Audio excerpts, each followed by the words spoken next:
सो hi guys, कैसे हैं सब लोग। उम्मीद करता हूँ सब अच्छे होंगे, बेहतर होंगे। आपका स्वागत है एक्सेलेंट स्पोकन इंग्लिश पर। जैसे कि आप लोग स्क्रीन पर देख पा रहे हैं कि यहाँ पे कुछ एक्टिवाइज और पैसिवाइज दिए हुए हैं। ये जनरल पेपर की तैयारी के लिए हैं। जैसे कि आपको पता है कि अभी इस समय एमआरएस का एग्ज़ाम चल रहा है। जैसे कि अभी 16 दिसंबर को जो है एमआरएस पीजीटी का जो पेपर हुआ था, उसमें जो है पैसिवाइज पूछा गया था जनरल इंग्लिश में। तो उसी को देखते हुए ये वीडियो बनाई जा रही है। तो अभी क्या है कि एमआरएस टीजीटी का एग्ज़ाम आने वाला है जो 23 दिसंबर को है। तो उसी लिए जो है ये मैं वीडियो बना रहा हूँ। आप इसको बहुत ध्यानपूर्वक देखेंगे और समझेंगे, क्योंकि इसमें जो है बहुत इम्पोर्टेंट्स इम्पोर्टेंट्स एक्टिवाइज पैसिवाइज दिए हुए हैं जो आपसे एमआरएस एग्ज़ाम में पूछे जा सकते हैं और पूछे भी गए हैं। मैं बात करूँगा एक एक सेंटेंस के बारे में। देखो, सबसे पहला एक्टिव है आपका we must look into a matter. We must look into a matter. तो जब हम इसका पैसिवाइज बनाते हैं तो ये बनेगा the matter must be. The matter the matter must be looked into by us. ठीक है, आप यहाँ पर देख रहे होंगे वी मस्ट। मस्ट क्या है? एक्सलरी वर्ब है, जिसकी वजह से जो है इसमें बी आया है। क्या आया है? बी। और वर्ब की थर्ड फॉर्म, ये आपको पता ही है। कोई भी जो भी पैसिवाइज बनता है हमेशा क्रिया की थर्ड फॉर्म आती है। इसके बाद है दूसरा। दूसरा है one should keep once promises. ठीक है, one should keep once promises. तो जब हम इसका पैसिवाइज बनाएंगे तो इसका पैसिवाइज बनेगा promises should be keeped. Should be keeped. ठीक है, कीप की थर्ड वर्ब हुई कीप्ड, और ये शुड बी क्या है? हमारी एक्सलरी वर्ब है। तो उसके बाद हमने क्या लगाया पैसिवाइज में? बी। उसके बाद है तीसरा active circumstance will oblige me to go. ठीक है, तो मी का क्या बना? आई। ठीक है, आई के साथ क्या लगा? Shall. I shall be oblige to go. अब आप देख रहे होंगे यहाँ पे टू है, तो आप जब भी ऑब्लाइज हो, क्या हो? ऑब्लाइज हो, या सपोज दैट नो शब्द हो, KNOW know. KNO know. Know मतलब होता है जानना। जब भी यह नो या ऑब्लाइज होता है तो इसके लिए हम टू का प्रयोग करते हैं। ठीक है, पैसिवाइज बनाते समय तो हमने क्या यूज़ करा? यहाँ पे टू का यूज़ किया। उसके बाद है फोर। It is time. ये टाइमिंग वाला है, समय वाला है। It is time to open the shop. ठीक है, तो जब इसका पैसिवाइज बनेगा तो वो कैसे बनेगा? It is time for. To के स्थान पर क्या हुआ?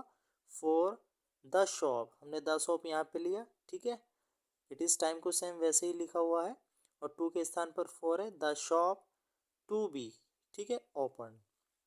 उसके बाद है आपका five active some has picked my pocket. Some has picked my pocket.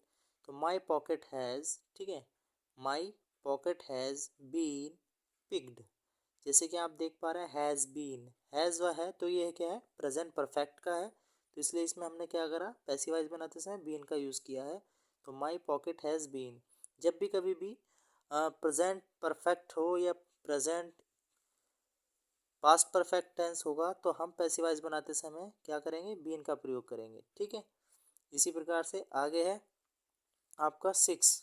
Six है आपका अखबार एक्सेप्ट टू कॉर्नर चीटर। तो इसका बना it was accepted by Akbar to corner cheater. ठीक, उसके बाद है एक्टिव नंबर सेवन है। इसमें देखो, ये आपको बहुत इम्पोर्टेंट, ये क्या है? बहुत ही ज़्यादा इम्पोर्टेंट है। आपको पता है इसको जो है अभी पीजीटी में भी पूछा गया था, एमआरएस पीजीटी में। ठीक है, एमआरएस पीजीटी में पूछा गया है। तो इसका क्या है? इसका क्या बना? His behaviour waxes me sometimes. ठीक है, उसमें क्या था? बिहेवियर की जगह एटीट्यूड दे रखा था। तो it is a very important एक्टिवाइज passive wise, so that's why इसीलिए जो है इसको भी क्या करेंगे? मी का क्या करा हमने?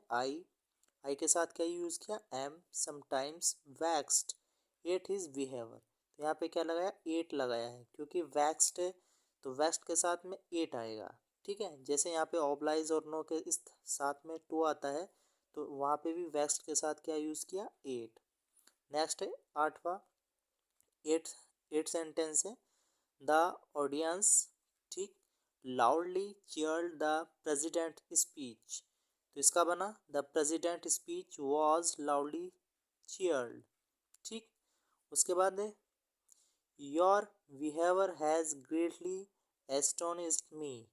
तो यहाँ भी एस्टोनिस्ड है, एस्टोनिस्ड भी अगर आता है तो उसके स्थान पर जब हम पैसिवाइज बनाएंगे तो उसमें एट का प्रयोग करेंगे, ठीक है। तो इसका भी हमने क्या किया, ये भी आपका क्या है, प्रेजेंट परफेक्ट का है, ठीक है। तो मी का क्या बना, I have been greatly astonished at your behaviour, ठीक। उसके बाद है active number 10, no one had ever thought of such a thing. तो सच ए थिंग, ठीक है, जब हमने पैसिव बनाया, such a thing had never been thought of. उसके बाद 11 है, one can not gather grapes from this tales. तो इसका भी क्या बना, ग्रैप्स हमने क्या उठाया, ग्रैप्स लिया, ठीक है। ग्रैप्स कैन नॉट बी, अब देखो यहाँ पे कैन नॉट क्या है, कैन नॉट भी क्या है, एक्सलरी वर्ब है, मॉडर्न वर्ब है, सॉरी मॉडर्न वर्ब है ना। तो can not be gathered from this tales, ठीक है। उसके बाद है नेक्स्ट है एक्टिव, द जज suspected that someone had bribed the witness. तो द जज suspected that the witness had been bribed, ठीक है। उसके बाद है ये आपका नेक्स्ट है, tell him to leave the room. ये आपका इम्परेटिव सेंटेंस है। इम्परेटिव सेंटेंस अर्थात आज्ञासूचक होता है, जिसमें हम ऑर्डर्ड, एडवाइज, ठीक है, ये सारी चीज़ें हम देखते हैं। तो हम कैसे बनाएंगे, लेट से। तो कैसे बनाए, लेट हिम बी, टेल का टोड बना, और टू लीव द रूम को सेम हमने वैसे ही कॉपी कर दिया, ठीक है।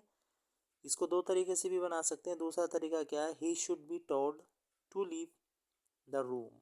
नेक्स्ट इसमें लास्ट, सेकेंड लास्ट है इसमें, एवरीबडी नोज हिम वेल, ठीक है। एवरीबडी नोज हिम वेल, जैसे कि मैंने ऊपर बताया था आपको ओबलाइज और नो के बारे में। देखो यहाँ पे नो आया हुआ है, तो नोज है, तो यहाँ पे क्या करेंगे, जब हम इसका पैसिव यूज करेंगे, बनाएंगे, तो हिम का क्या बना, is, he is non, third form क्या होगी, नॉन, वेल टू एवरीबडी, ठीक है। क्या यूज किया हमने, टू यूज किया है, ठीक है। और लास्ट इसमें 15 बहुत है, इट इज़ वेरी इंपॉर्टेंट, ये भी बहुत ज़्यादा इंपॉर्टेंट सेंटेंस है एक्टिव का। योर हेल्थ वरीज मी, ठीक है, योर हेल्थ वरीज मी। तो वरीज आ गया मतलब मी, है ना, तुम अपनी, अब मी का क्या बना यहाँ पे, आई, मी का क्या बना, I am worried about your health, ठीक है। तो अबाउट यूज़ किया गया है, क्या यूज़ किया गया है, अबाउट। तो जब भी वरीज के बारे में आएगा, योर हेल्थ, तुम्हारा स्वास्थ्य, है ना, वरीज चिंता में, है ना, तो इसलिए जो है इसमें अबाउट यूज़ करेंगे। तो I hope this is a very important activise passivise, some important activise passivise according to MRS exam for TGT। So I hope you have understood, मुझे आशा आप लोग समझे हो। आप इसको बार बार वीडियो को अच्छे से पॉज करके देख सकते हैं, समझ सकते हैं। सो इसमें से एग्ज़ाम में पूछा गया है, और बहुत ही ज़्यादा, ये जो एग्ज़ाम है जनरल पेपर, जो जनरल इंग्लिश का पेपर आता है, क्वालिफाइंग नेचर है, इसमें पास होना हमारे लिए अनिवार्य है, जिसमें हमको 40% जो है इसमें हमको नंबर चाहिए होते हैं।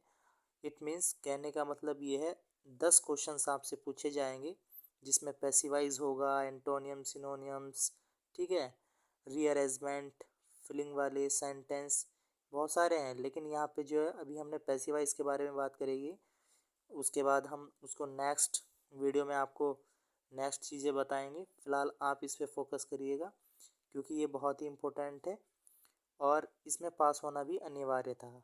अगर आप इसमें पास नहीं हो पाते, तो आप जो है नेक्स्ट, चाहे 100 में से 100 नंबर भी लाएंगे, तो भी आपका कुछ नहीं होने वाला।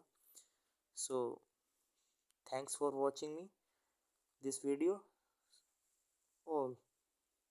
ओके।